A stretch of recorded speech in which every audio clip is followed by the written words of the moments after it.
Hey Naturals, it's me Gabby from GoNaturalEnglish.com, and today I am so excited to bring you a special guest. We have Steve Kauffman from the LingoSteve YouTube channel, where he helps people to learn languages, not just English, but many different languages. So today he's going to share some advice for how to be a successful language learner. Steve, how are you? I'm fine, thank you, and it's a pleasure to be here. Nice to meet you. Nice to meet you too. Tell us a little bit about you and LingoSteve. How did you become LingoSteve? Okay, well, first of all, I live in Vancouver, British Columbia, which is on the west coast, so quite a few miles away from where you are. During most of my career, I was in the lumber business, although for the first 7 years I was a diplomat. And as a diplomat, I learned Mandarin Chinese, and then I lived in Japan and learned Japanese. So I got interested in languages. I took my university training in France, and did a lot of hitchhiking around in Europe back in the the mid-60s. And so I've always had sort of a bit of an interest in languages. And in the last 15 years, more or less since I stepped back from my lumber business, I've been very interested in language learning. Started with Russian and Ukrainian and Greek and Korean and a whole bunch of languages. Right now I'm learning Persian and Arabic. Now, as part of that, with my son, we created a website called LingQ.com, which is a website for language learning.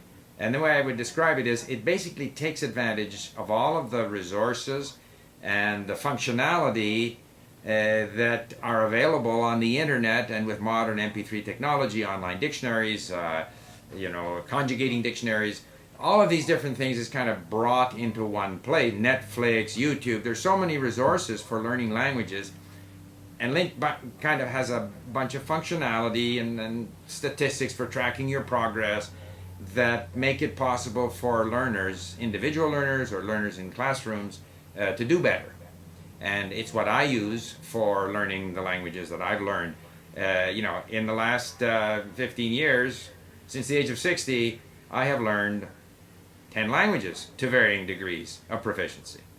That is amazing. And I should also say, I like to brag about the fact that I have 250,000 or 270,000 subscribers. You have 2 million subscribers. I'm very envious. I won't brag about my 275,000 subscribers anymore. Oh no, well Steve, you have an amazing channel that's helping people learn all different languages, and your story is so inspiring. So I encourage you, if you're watching, to check out Steve's channel, and if you enjoy it, subscribe. I want to also ask you, if you're watching, to tell us in the comments, I'm pretty sure you're learning English if you're here at Go Natural English, but are you learning any other languages? Do you speak, how many other languages do you speak? Are you currently studying any other languages? I'm super curious about this, if we have any linguists or polyglots watching.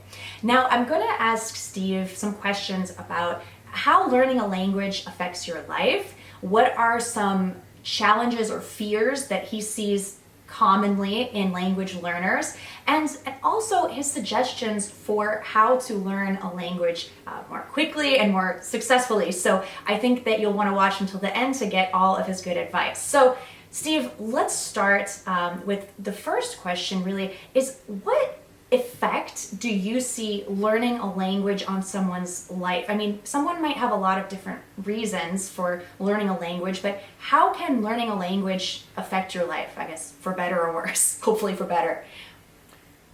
Well, I see several things. First of all, professionally, I was helped tremendously by the fact that I spoke Japanese. Primarily, Japanese was the big one. I've done a lot of business in Japan over the years. But I've also done business in Sweden, and even though the Swedes, so many of them speak English very well, it was a big advantage to be able to speak Swedish when I was with Swedish people, maybe socially, or we were buying lumber in Sweden to ship to Japan and getting together with the sawmill workers and explaining to them the specific quality requirements of the Japanese market and getting sort of a buy-in from them. I was able to explain that in Swedish, and that was an advantage.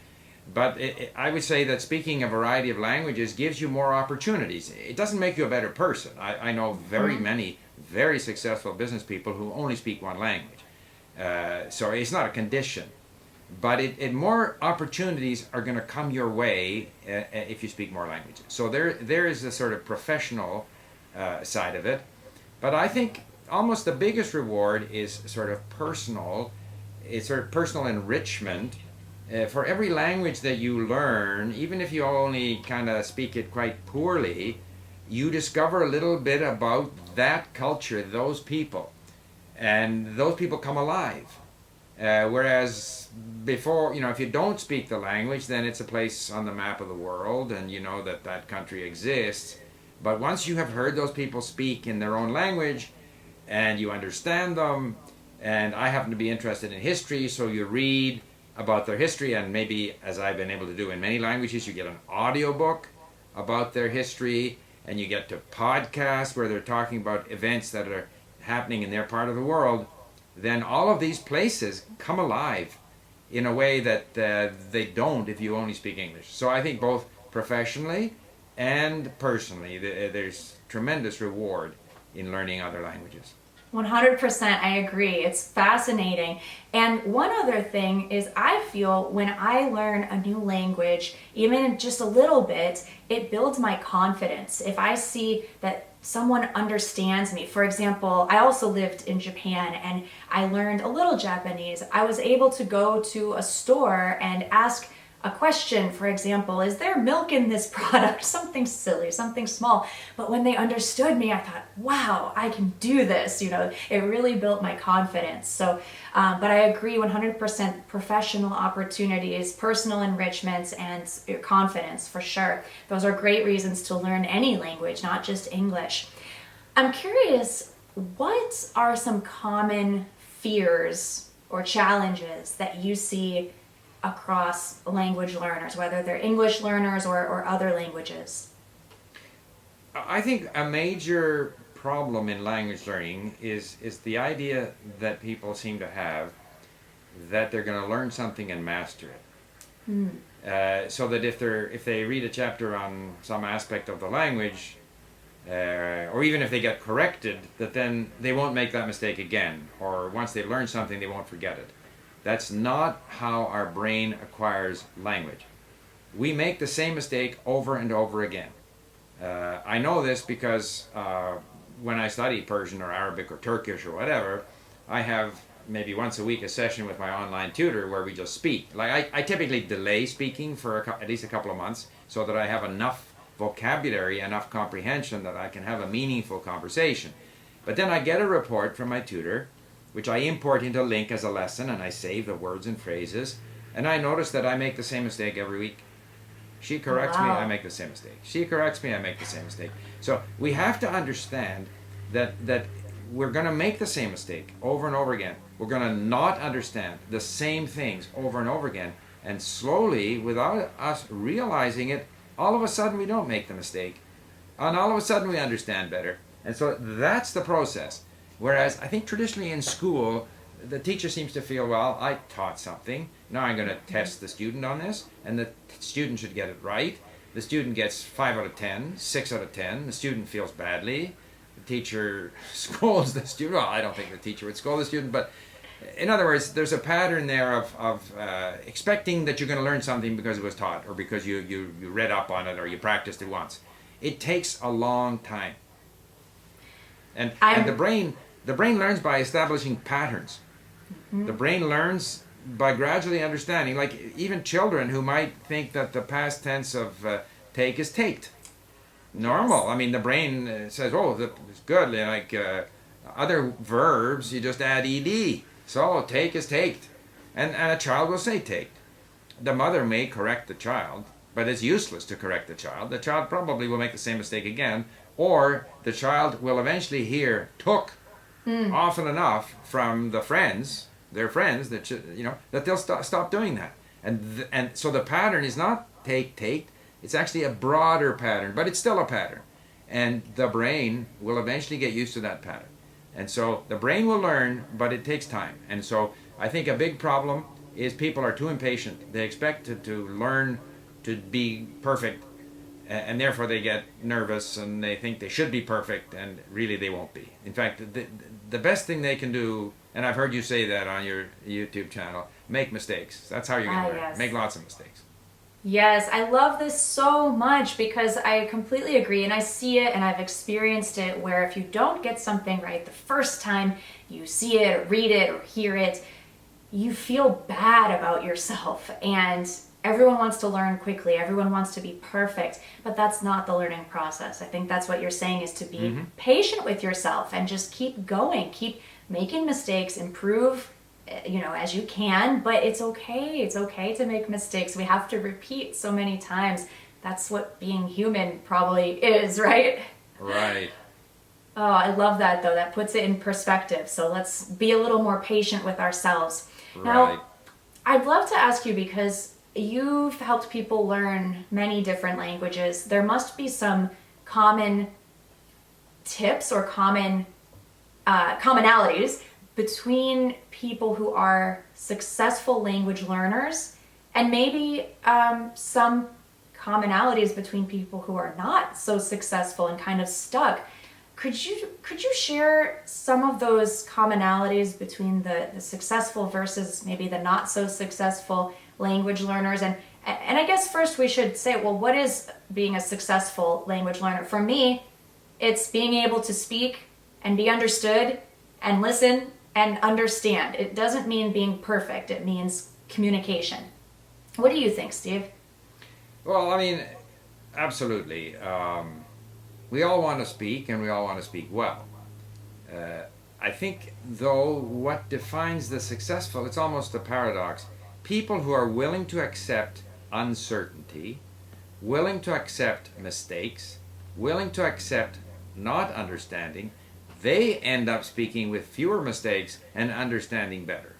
So all the negativity that a learner might sort of accumulate because they're afraid to make mistakes, because they get frustrated at not understanding, all of this is holding them back. Once you say, if I want to be perfect and understand everything, then I will stay in the comfortable zone of my own language. Once you go to try and learn another language, you might sound stupid. I mean, you don't really sound stupid, but you think you sound stupid because you can't say things the way you can in your own language. And there are things you don't understand. But the good language learners accept this as part of the process. So they work their way through it. So I think the good language learners are just better at doing that. I think people don't realize just how much input you need, because you can't just look up a bunch of grammar rules and say, okay, I'm going to study this vocabulary list and I'm going to learn these rules, and I put them together like making a cake, and out comes a cake. It doesn't work that way. The brain actually has to get The brain has to gradually get used to the language. Only when you have a high degree of familiarity with the language through lots of listening and reading, and even the speaking is part of that same process. You are triggering more input. You use the smaller number of words that you know. The native speaker uses more words. You're hearing these, and it's all part of letting your brain get used to the language. But we actually need a lot more of this than a lot of people realize. So I see this with immigrants here in Canada who might go home and watch TV in Chinese or something, and they're not making that, but they expect if all of a sudden they have to talk to their kid's teacher, or they get stopped by a policeman, or whatever the case may be, why can't I just have that English when I need it? Well, you can't just have the English when you need it, actually. You have to have so much input that the brain is comfortable in a variety of situations. Definitely. So just even living in an English-speaking country is not enough. Just physically being in an English-speaking place is not enough. We have to make sure that we're listening to a lot of English. Well, if you're watching this right now, then you're in the right place. You're listening to a lot of English. And on Steve's YouTube channel, LingoSteve, you also have a lot of English content as well, right? Absolutely. Yep. So is that the best place for us to find you if we want to follow your work? Well, I would definitely encourage people to come to LingoSteve. I would first of all encourage them to listen to Gabby, first of all. Thank you. But come to LingoSteve or visit us at lingq.com. But everything I've heard you say about the importance of input and then speaking as much as you can, wherever you can, without worrying about how you sound and the mistakes you make, those are the kinds of things that make for successful language learners. Well, I'm so glad that you could join us, and it sounds like we're on the same page with language learning. Now, guys, we also recorded an interview for Steve's channel, different questions, different content, and I'm going to link to that in the description, or you can probably click right up there to go check that out. Steve, thank you so much for joining us. It was a pleasure. Thank you. Bye, Gabby. Bye for now.